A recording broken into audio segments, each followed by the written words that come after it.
Welcome to the Nerd Party. Scully, Yes? marry me. I love you and I like you. I love you and I like you. I love that woman. I love her more than sharks love blood. I love you. You know,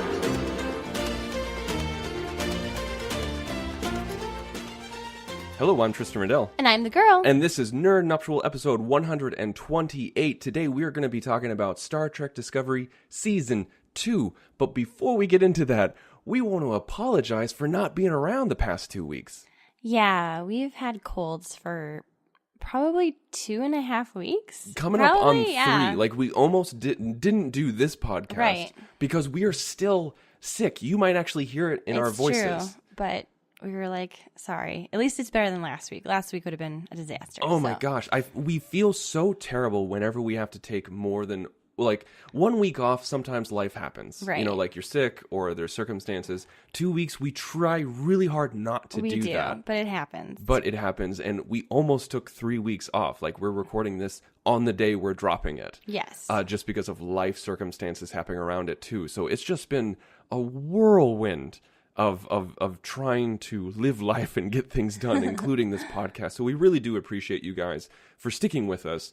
And some of you even emailed us and tweeted us asking us how we were, because somehow it siphoned through that we were sick. And so we really do appreciate that. And thank you. If you have any show suggestions or anything that you want us to talk about, please write us by going to thenerdparty.com/contact. Select Nerd Nuptial from the drop-down menu. Fill out the form. It'll send us an email. You can also find us all over social media. All you need to do is go to thenerdparty.com, and we have links to Facebook, Instagram, Twitter. We are all over the place.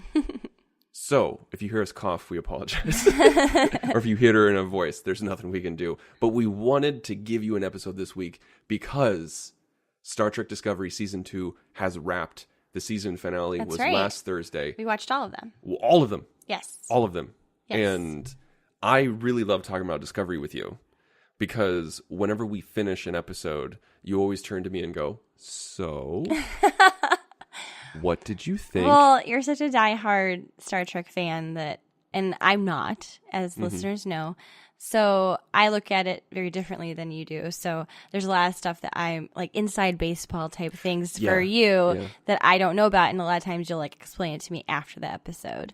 Sometimes during, if it's really important. If it's really important. Right. But most of the time it's not. Right. Exactly. So yeah, I'm always interested to see how you feel about the episode because I know how important it is to you.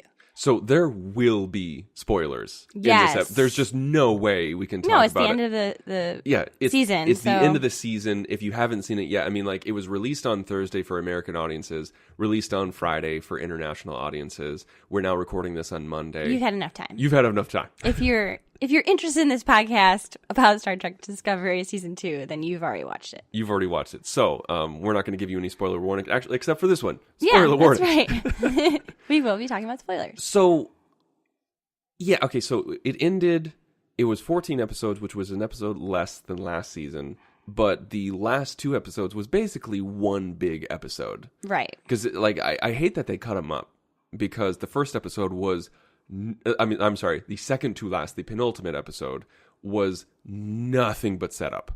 Yeah. Nothing but setup. You can't even call it an episode on its own. Yeah, it was a lot of just, I mean, it probably could have been shortened, oh my to gosh. be honest. Yeah. Because not a lot happened. Like, it was a lot of build-up. I feel like that's all. It was just build up. Right. It was just build up. And, Right. and even the episode before that was kind of just build up too. Yeah. And so Such Sweet Sorrow, part 1 and part 2, could have been 90 minutes without being 2 hours. Yeah. In my opinion. I think so too.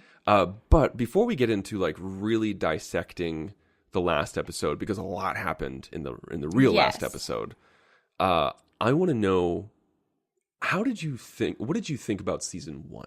Like when you've been, and everybody, you should go back to our back catalog, go to thenerdparty.com/nerdnuptial, and I'll link to it in the show notes.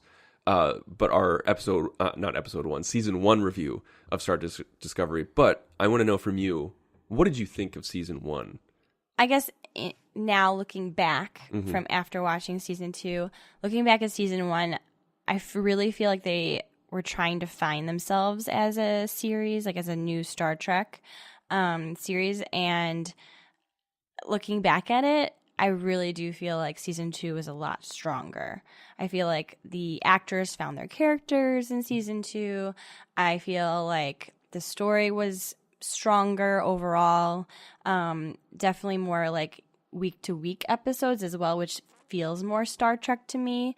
As well as having that overarching, like, this is the main story of the Red Angel, which was good. Whereas when I look back at season 1, I felt there was a lot of wasted episodes, a lot of time spent that I as a non-Star Trek fan, was not really interested in.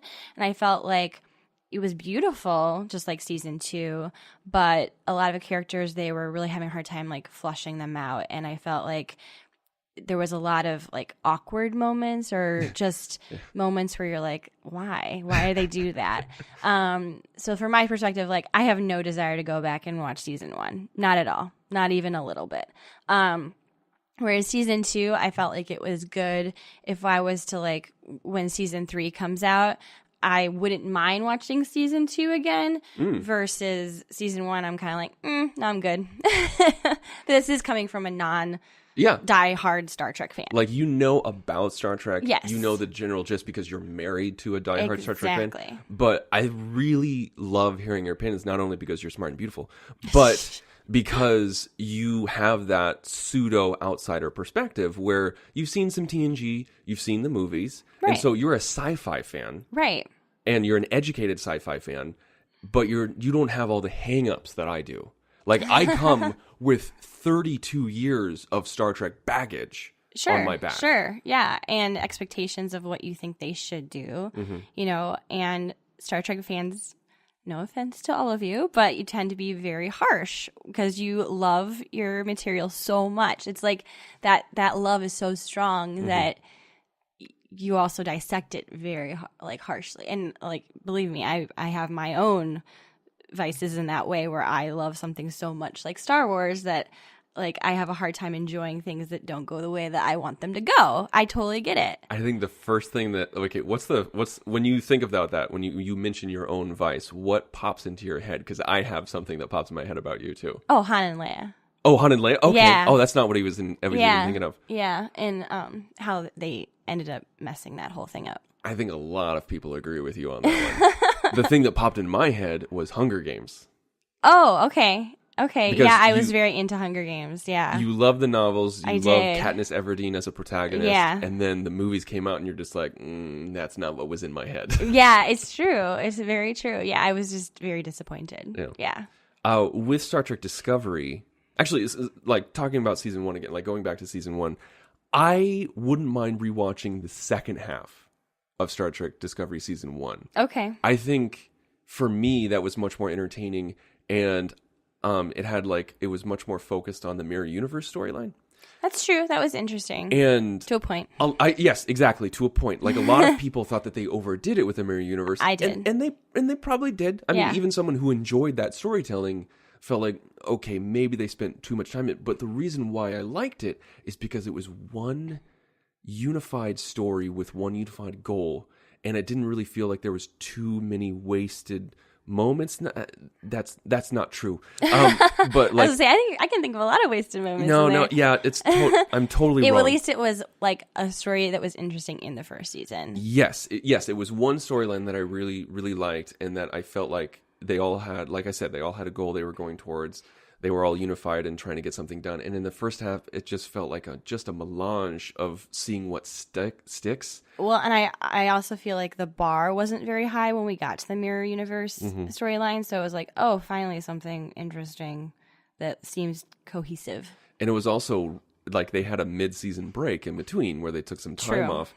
And they had so much behind-the-scenes drama with Brian Fuller dropping out and then trying to find a decent showrunner. And then, like, mixing and matching storylines of, like, what Fuller's vision was. Do we adhere to Fuller's vision? Do we not? And then the same thing happened in season 2. Yeah. Like, when they were prepping for season 2, like, they had 2 showrunners that got kicked off because apparently they were too abusive to their staff, which is insane. That's crazy. And so it's just like, it made me sad that same kind of thing happened in season 2. And now that they're doing a soft reboot, like a not so soft reboot, for season 3, which is like you're going to have the same crew, same ship, but completely different circumstances, right? Completely different mission statement, right? They're in the future. They're going to be in the future, so they're not going to be tied to canon. They're not going to be tied to retconning. Right. They're not going to have to worry about screwing up any storylines. Like they can do whatever they want with technology. To be completely honest, is what they probably should have done to begin with. Like they probably should have just started past all of the past history. Like they should have just been like, okay, this is a new Star Trek. That's why it makes sense that we have all this cool technology, everything like that. Whereas like the entire time, especially this season, it's like they constantly had to explain themselves. Themselves. Oh, this is why there's holograms. Oh, this is why we have spore drive. This is why we can't have spore drive. This is why we can't have holograms. Exactly. Like it was almost like you just could hear the writers apologizing to the fans. And as a non-fan, it was just kind of exhausting. And it was just like, oh my gosh, wow. And let's focus on story. And I think they honestly, like, they realized how poorly they messed up in season 1 and how, like, the fans just screaming at them. And then that's why they had to apologize, because they know their base and they understand that they had to, like, make up for that.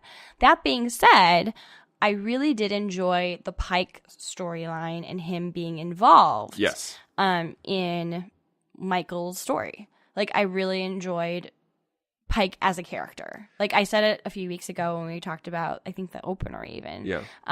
But he was probably my favorite part about season 2. He is, I think, universally loved by every fan. Like fans who watch the show and are critical, fans who watch the show and just love everything that comes out.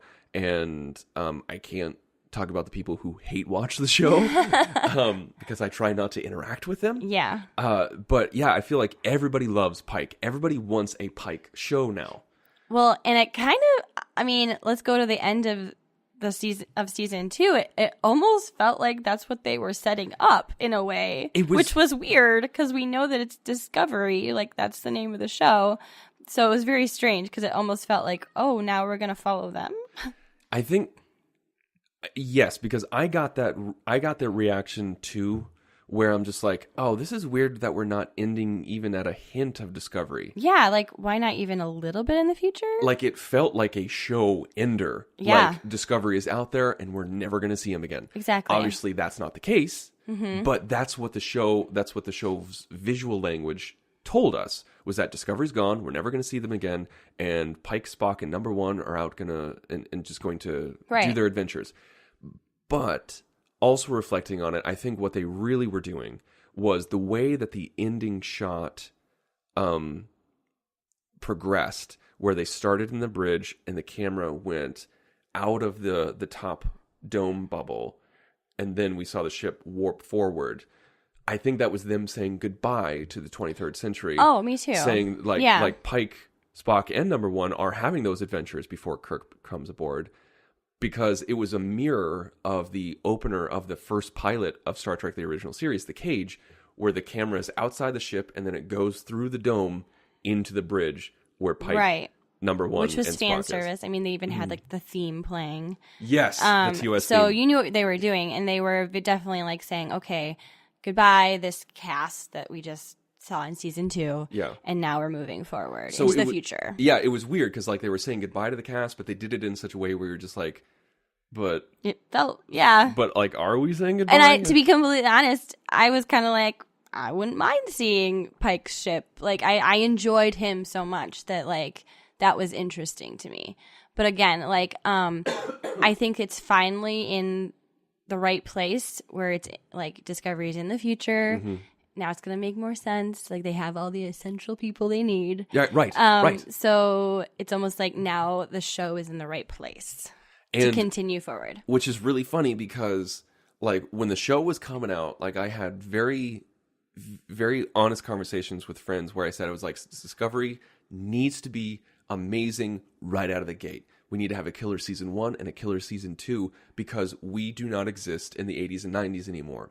We can't the world does not have the patience to allow shows to grow. And thankfully, I mean, I still think I'm right, but Discovery needed those seasons, especially with the behind the scenes drama, to grow. And so I'm super excited about season 3, and I'm glad that they're allowed to have a season 3, because if you look at almost all of the Star Treks, if you look at The Next Generation, Deep Space Nine, Voyager, Enterprise, like all of them took until season 3 or 4 to really kick it in gear. Okay. To be great, truly Interesting. great. Okay. Like Star Trek The Next Generation, which is heralded as one of the greatest shows of all time, not just sci-fi shows or Star Trek shows of all time.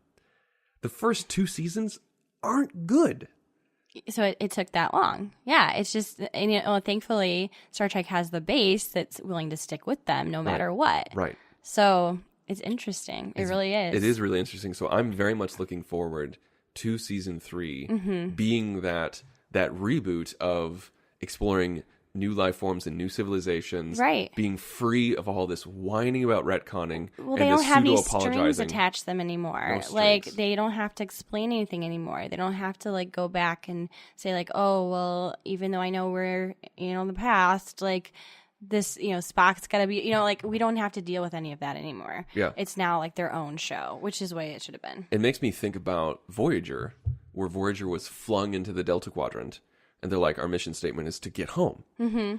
And we have we're not connected to Starfleet anymore. Like we're just a ship out in the middle of nowhere. And so Discovery is going to be like that, but it makes me wonder what the mission statement of the show is. Are they going to try to get back home? Yeah. What's the deal? Are they just going to be like, okay, we exist in this time now, let's make a life for ourselves? I kind of gather that was the deal. Kind of felt that way, Was didn't it? like, okay, this is what's going to happen now. Like we knew the risks going into Starfleet, and like this is what the deal is now we do our job in the future, whatever that may mean. Yeah, whatever that may be. Like we're Yeah. going to be the representatives of the Federation In the future. in this whatever century they're in. Right. So the only thing I'm interested in, and maybe you can answer this for me, like because it confuses me. There was like standalone episode where there was a man on Discovery by himself. It was a short trek. It was a short trek, and like the ship itself was very like Very super aware, super advanced, like emotional even. And they had talked about like Discovery being like abandoned for 1,000 years. For 1,000 years. So it makes you wonder, like from watching this short trek, like that obviously is now in the future. So what causes them to abandon Discovery? Will that happen right away, or will that take time to be like answered? Here's the thing that makes it even more complicated, is that Discovery, from our perspective, the 23rd century, jump 1,000 years into the future. Mm-hmm. And so even if they abandon Discovery right away, the ship says that she's been abandoned for 1,000 years. So does that mean the episode Calypso, the short trek Calypso, takes place 2,000 years from the 23rd Yeah, that's century? a good question. And so how does that work? Or did she mean like we've like the people, like are they going to try to retcon that? Did they not think this? Did the writers not think Calypso through? But it feels like too purposeful. Like, why would you make it a short trek unless you had a plan? Yes, exactly. Like, it was an interesting story, but that alone wouldn't cause you to write that episode unless you had a plan for it. It feels like I need to go back and rewatch Calypso, or at least just that reference of her saying 1,000 years, because it could mean like, oh, well, our original mission was 1,000 years ago, or have you been abandoned for 1,000? It's just, it's like, that's a good question. We won't know until season 3, right? or maybe later, or we maybe don't later. know. I don't know, but yeah. So like, it makes you wonder, like, does Calypso take place 1,000 years from the 23rd century or 2,000 years from the 23rd century? So we talked about liking Pike, and you liked Pike as well. Yes. Did you like Spock? He was fine. Me too. I didn't really care. People love, like people who like Spock love Spock. I was just kind of like, he's fine. I mean, I don't hate him. I don't dislike him, but I also don't like him either. He's just kind of there. Yeah. I don't see Spock when I see him. Yeah, I don't either. And I'm not saying he didn't do a good job, and so I don't want people jumping down my throats. My throats? I have multiples. I'm not trying to sound like one of those guys, but it's easier for me to see Quinto as Spock because it's a different universe. Okay. But when I see Peck as Spock, I'm like, oh, that's not Leonard Nimoy. But isn't it so hard to like? I mean, that's the same reason why I had a hard time with Solo. Let's be honest. Yeah. Like when you have such an iconic character played by such a fantastic actor that owns that character so much that you're just like they're one and the same to you. That is such a hard job as an actor to overcome. Absolutely. So it's kind of one of those things where I don't fault him, but I also just didn't really care. I am the exact same way. I do not fault Peck whatsoever. I think he did it. I think he did a fine job of being that character, but it was my own mental disconnect that didn't allow me to really appreciate it and love it because of what you just said. I mean, like Leonard Nimoy was Spock for decades. Right. Decades. And with Pike, we had Pike, like the original actor, like Jeffrey Hunter was Pike for one episode.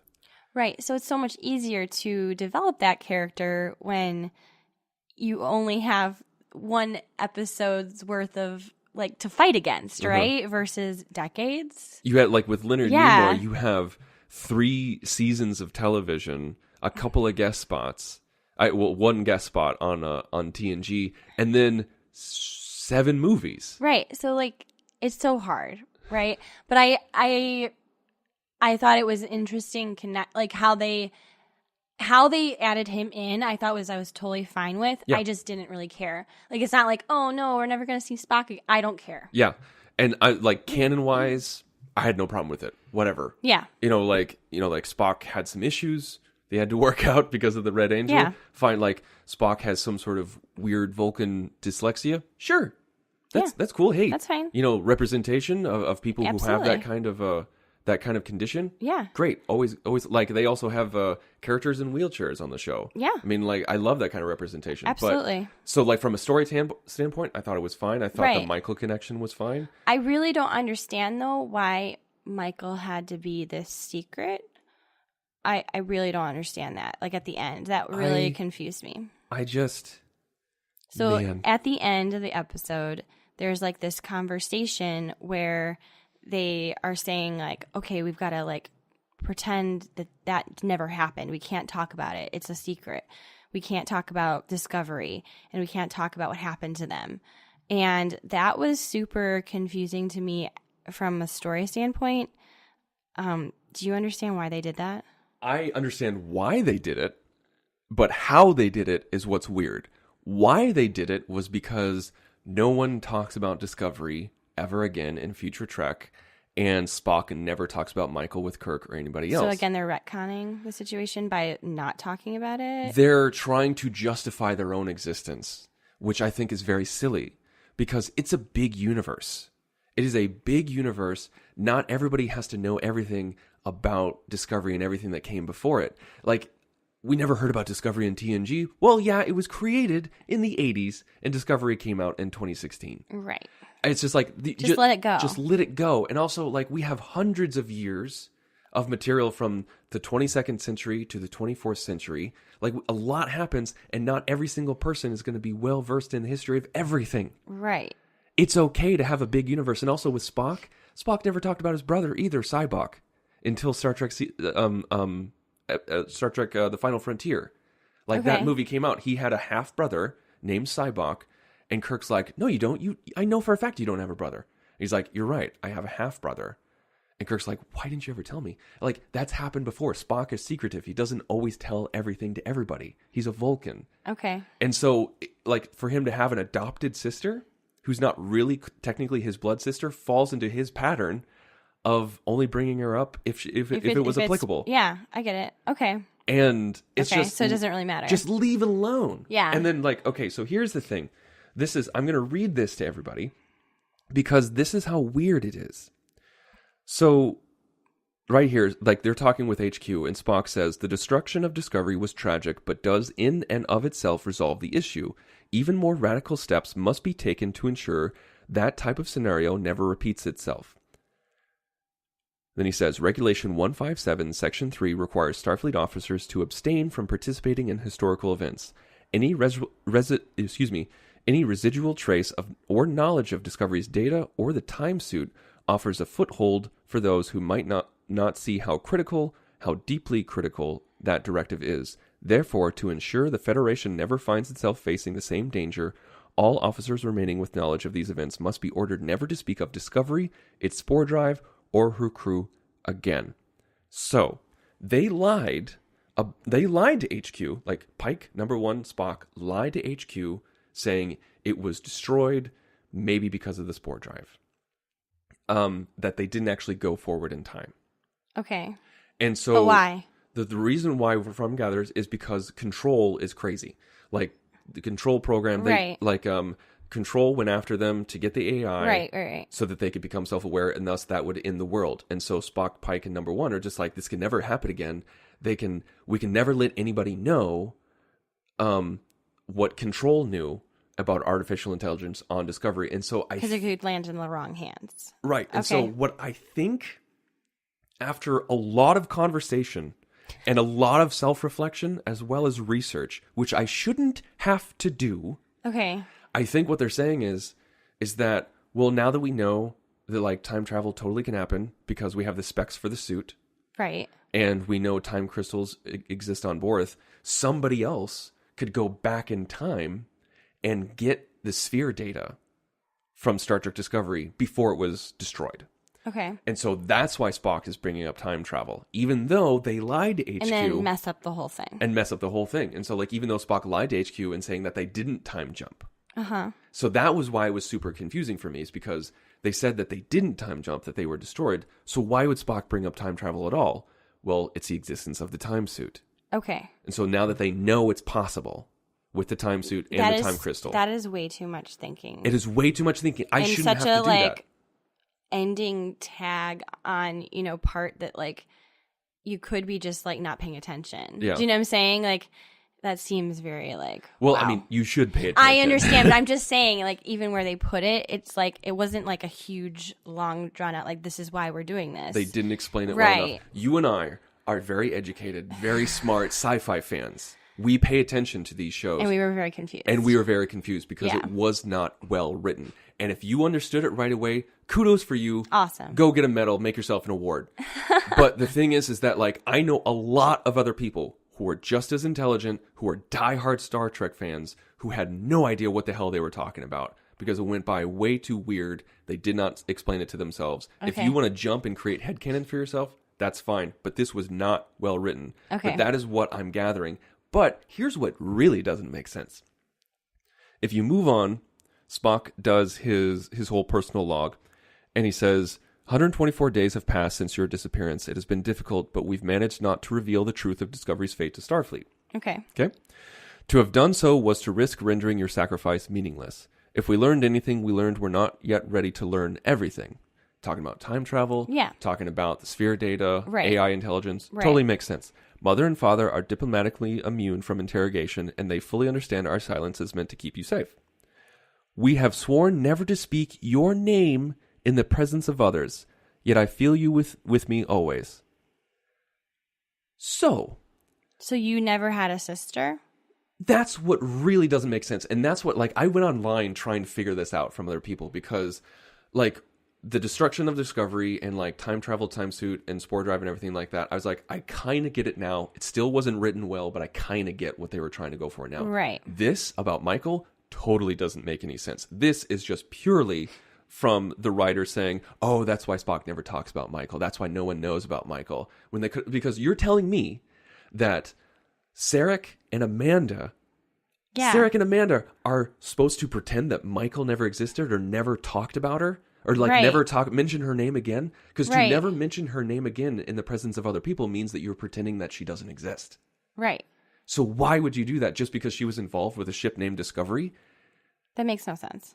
No, it makes sense in the fact that they just want to say that's why you never heard about her in the future, meaning, in In the 24th century, the later 23rd exactly. century, yeah.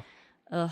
It's nonsense. Yeah, that is nonsense. It's fan service nonsense that didn't need to happen whatsoever, and it just confuses, and it's horrible. That was probably the thing that I disliked the most in the episode was the very, very, very end. Those little sentences, because it was so poorly written. Yeah.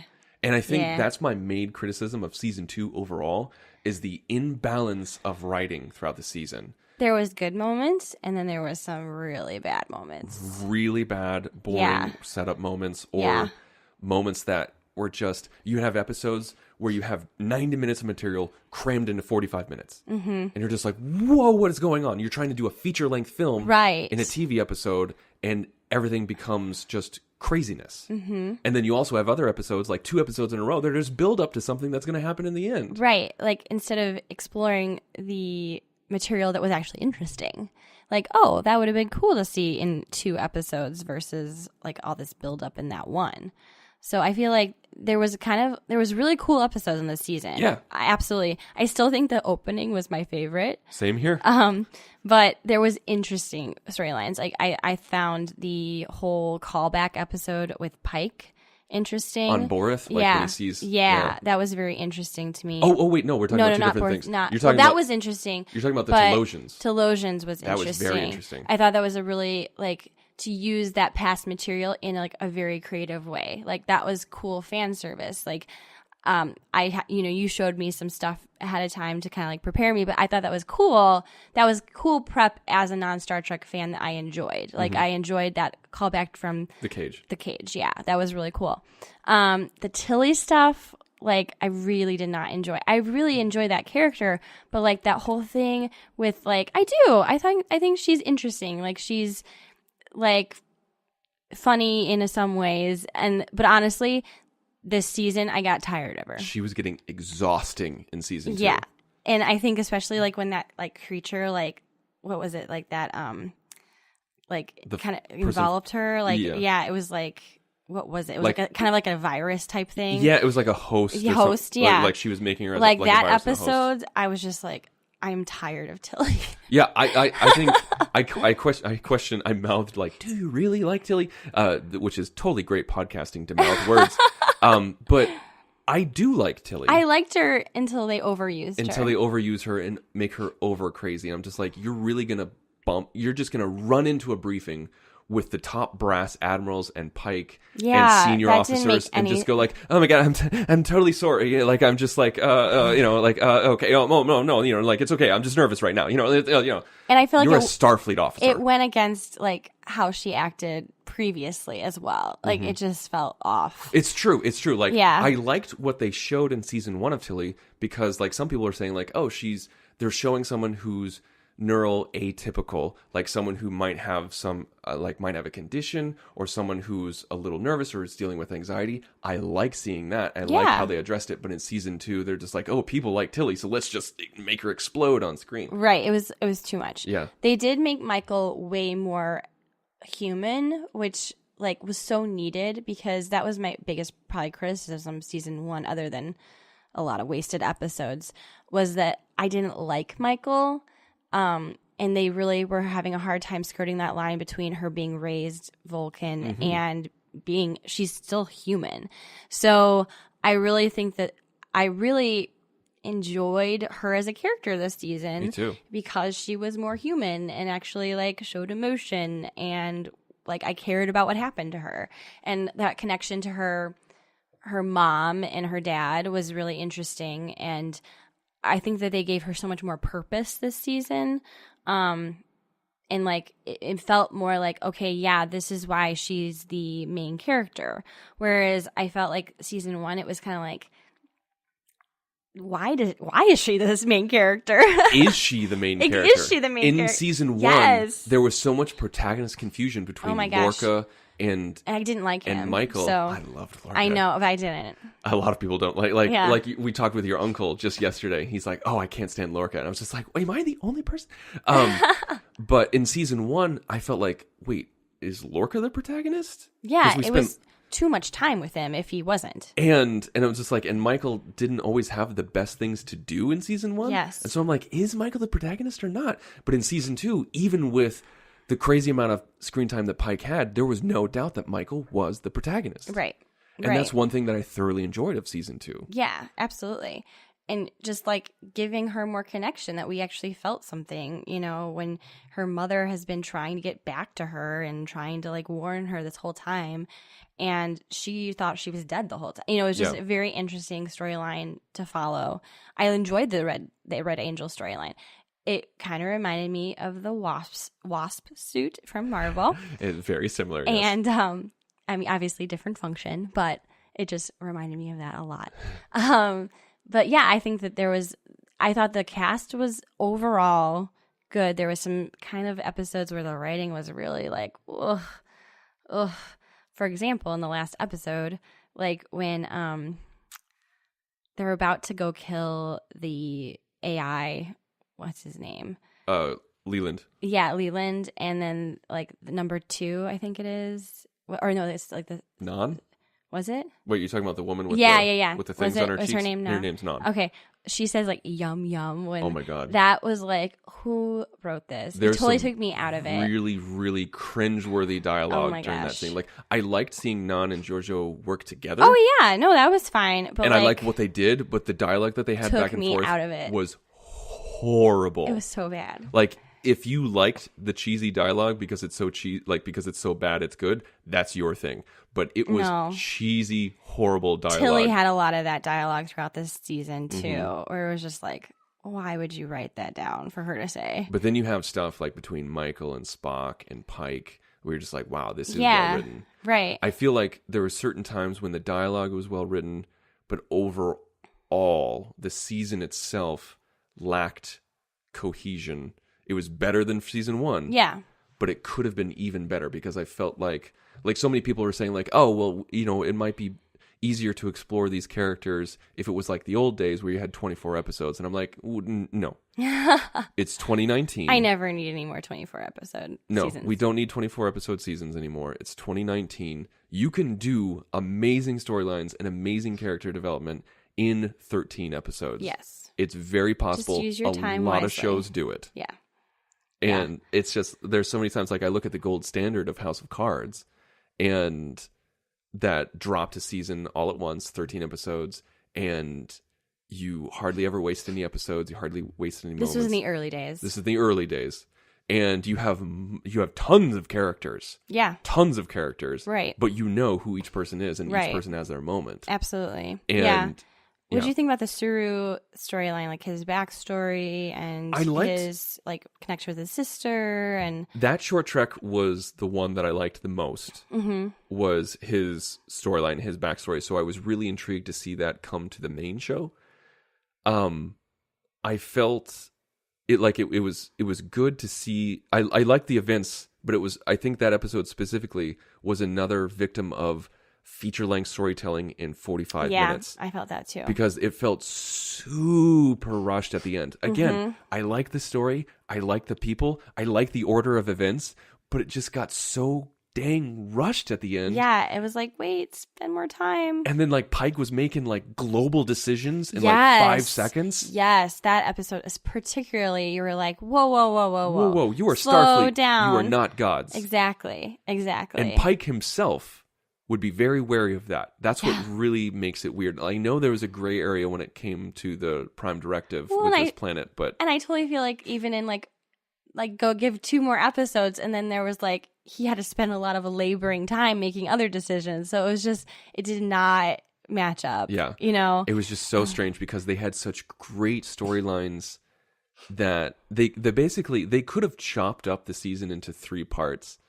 Where you just you spend a lot of time here, a lot of time here, a lot of time here. Like you could if you didn't want to make the Control storyline the whole season, which they easily could have, right? Because that definitely felt tacked on. Yeah, you could expand that to the latter third, and then have Saru's storyline in the opening third. I mean in the middle third, and then have just the discovery of the Red Angel and what that means in the front. Right. And there you go. Like you have your 3-act structure.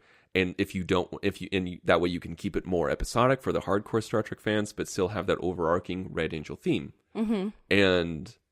But they jumped all over the place. They had like 3 episodes of content into one, and then they wasted time later on. You're just like, Right. like plot it out better. And they were like spiritual, like farmers, the Saru's people. And then like in the last episode, they had like learned how to. They were flying fighters. Fighters. Like, I did not understand that. It was like, just so you know, he has a sister and she needs to say goodbye. Yeah, You know? that's all it was. Like, did we oh my need gosh. that race there? They got the Klingons. No, we did not. I mean, That was more than enough. yeah, like the Klingons going, and like that was exciting because it was like, oh, Super awesome. exciting. Like, you know, kind of gave you some closure with the Klingons where like, Yeah. okay, you know, yes, we had a war, but now we're all fighting for life, you know, for us not to be wiped out. Which is a very common sci-fi theme, Right. Which is great because Absolutely. they've done it in Deep Space Nine, they've done it in Orville, they've done it in countless other places that I can't even mention right now. But yeah, like like you said, it was perfect closure Yeah, for the Klingons because we're absolutely. never going to see them again. Right. We're never going to see those Klingons again because we're going to be jumping forward in Right. season 3. Absolutely. And like you said, it gave that closure, and then it was a little Deus Ex Machina, like, oh my god, we're gonna Yeah. die. Then boom, they come in. But whatever, it Right. was fun. It was, yeah. We didn't need the Baul or what I think whatever they're called. Yeah. I can't remember. We didn't need Saru's race there. It was just to say goodbye. Right. That's all it was. And it's Yeah. like, hey, I learned how to fly a fighter. Yeah. You know, it was. Speaking of which, like with the tech, with the Enterprise, I didn't know the Enterprise could do all that. Did you know the Enterprise? You are poking me right now. I am. Yes, I you were specifically and purposefully poking the bear Just a little bit. for the show. It's fun. I am not one of those people who mind retcons. I don't mind retcons whatsoever. I really don't. Like when Discovery came out and they had a crazy bridge and they had like holographic emitters to like so they could have communication that way. When they had like a pseudo holodeck so that they could have a training grounds. Like when they had crazy shuttles. Yeah, I'm like, okay, it's 2019. Mm-hmm. Like this stuff was quote unquote invented in 1966. Right. It's not going to look the same. I don't want a cardboard set on Star Right, Trek right. Discovery. I get it. So I make my peace with the visual aesthetic of Star Trek Discovery. I really do. Yeah. For all the reasons I just stated. Canon retconning when it comes to certain types of technology or how it interacts with story, or like if they said like, oh, all of a sudden, like Spock like what didn't like science, I'd be like, oh wait, no. Right. I understand that. Spock likes science, like that kind of stuff. But what about the ship? Like, The what about the R2D2s on the that's the thing that kind of fixing the ship? That skirted and crossed the line a little bit for me, because like that's a little bit more than just a visual aesthetic. Like that is ripped from the Phantom Menace. Yeah. Like there was a lot in the last episode that was very Star Wars, and I understand that Star Wars has mass appeal. Obviously, Yeah. it's a multi-billion-dollar But they're franchise within different. itself, but it's very different. With just a few tweaks, you could have made that last battle less Star Wars and more Star Trek. I didn't need the pod drones that don't exist even in the 24th century, Yeah. let alone the 23rd century. So like they're pods that you could like escape pods, but they also can fight. I don't think they're escape pods, and I don't know if anybody's actually in them. Okay. I think they're drones, but they didn't really make that clear. So And Ender's Game style. I think yes. I think Okay. they're Ender's Game style drones that can Okay. be controlled, but they don't have anybody in them. And then they have the shuttles that are acting like X-wing fighters. Shuttles are not fighters. Like in Deep Space Nine, in the big battles that they brought in specific one-man fighters for a battle. They're Okay. like, the fighters are here, the wing squadrons are here. Here we go. We got our starships, we got our fighters. They didn't like turn a shuttle into a fighter. Like, okay, sometimes they did, where they're just like, sometimes a shuttle has to fight, but it's not a fighter. Okay. Gotcha. And that's what really bugged me, is that they had just these dozens, if not hundreds, of shuttles and pods that just came out of the Enterprise. Like, that's all that's inside of it. yeah. I Like, was like, what's the- wait. What's the internal workings of this thing? Like, Exactly. in TOS, the shuttle bay was large, but just for like a few shuttles. Right. not dozens and hundreds of pods. And I know that they tried, like number one said, like, oh, we picked up these guys along the way. Like, you can't fit all that in the Enterprise. Right. Like, And that that's- didn't make sense to me. That's one thing that really bothers me is that, like, in Star Trek, they go out of their way to explain and show how things work. In Star Wars, things just work. Right, right. I think that's the appeal of Star Yeah. Trek, right? To Star Trek fans is that it's much more like rooted in, I mean, I know it's not real, but like more realistic science versus Science concepts. right. Science concepts versus like Star Wars. You're just like, and I'm a Star Wars fan, so Hardcore. So it's more of the Fantasy. Fantasy. It's like I think Mark Hamill even said like more Wizard of Oz, versus Star Trek is much more grounded, Yeah. Or Or at least tries to be. right. They make the Right. excuse. They try to give you the gobbledygook Exactly. to explain why things are happening, even if it's nonsense. Right.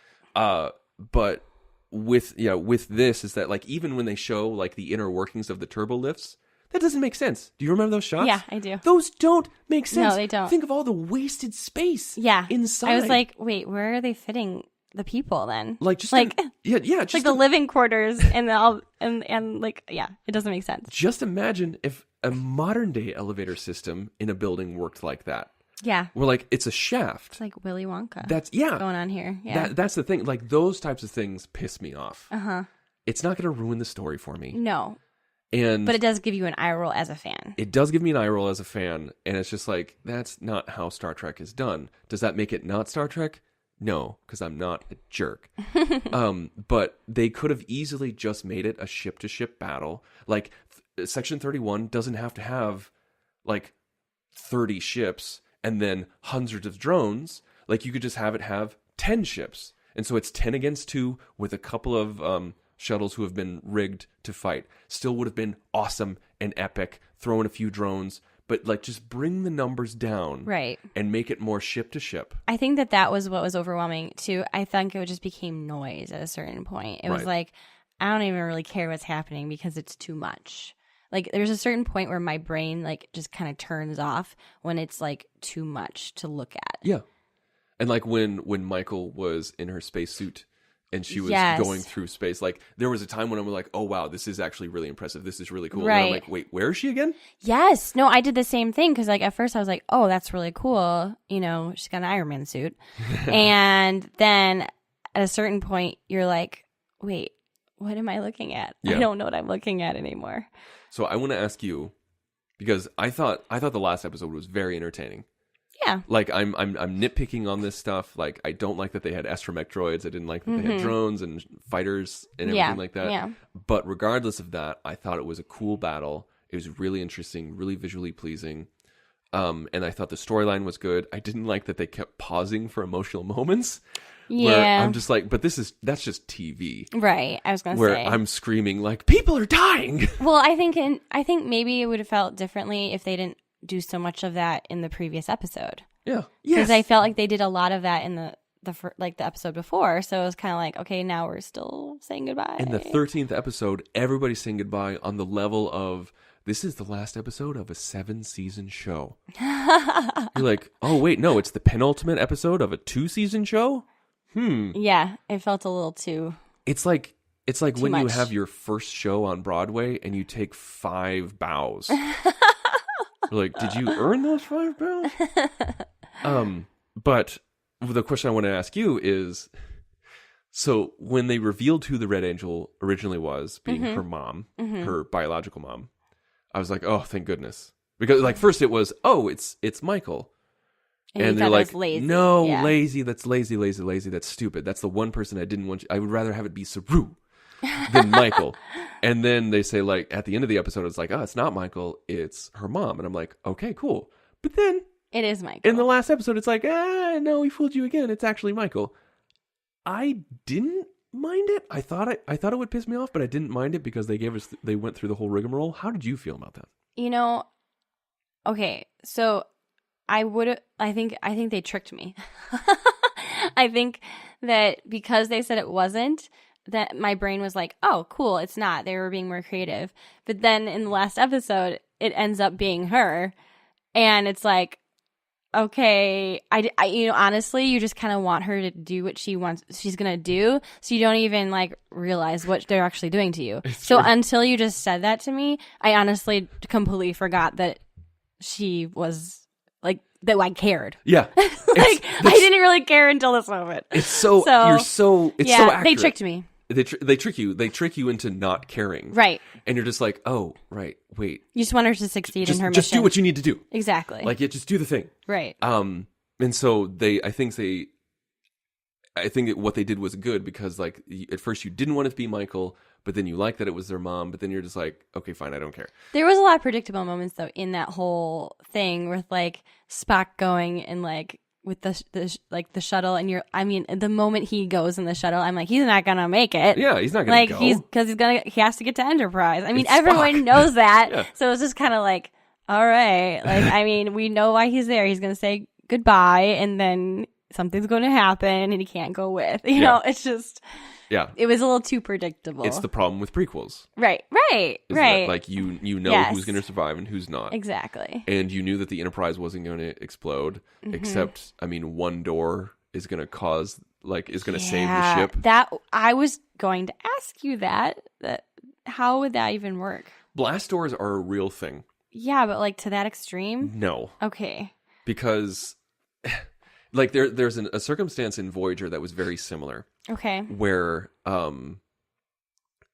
like, okay, so there, like, it was in the Year of Hell, part 1 or 2, I can't remember, and something was going to explode on a deck. Okay. Like, something was going to explode, and the doctor's there, and he needs to shut a door. He needs to shut a blast door. Okay. And they're screaming at the doctor, like, you need to shut the door, but he's waiting on 2 crewmen to run towards him, and he can't wait any longer. And they're like, if you don't. If you do not shut that door, we could lose the entire deck. Okay. And he shuts the door, and they just lose a section. Okay. That makes sense. Right. Because there could be a cascade effect. There's a cascade effect with explosions, but the thing is that Enterprise has multiple blast doors. Yeah. So if there's just one that's not working, you could lose a deck or a section. They're trying to say... Just a room, like, basically? That's how it felt. They were saying, like, they could lose the ship or, like, lose the bridge crew. Like, it was weird because at the beginning they said they could lose the ship, but then they changed it to just the bridge crew above. So I guess that does kind of make sense. But it was weird. It felt a little forced to me. It felt forced. And also, apparently, you have R2-D2. Yeah. So why not just have him close the blast door? I don't know.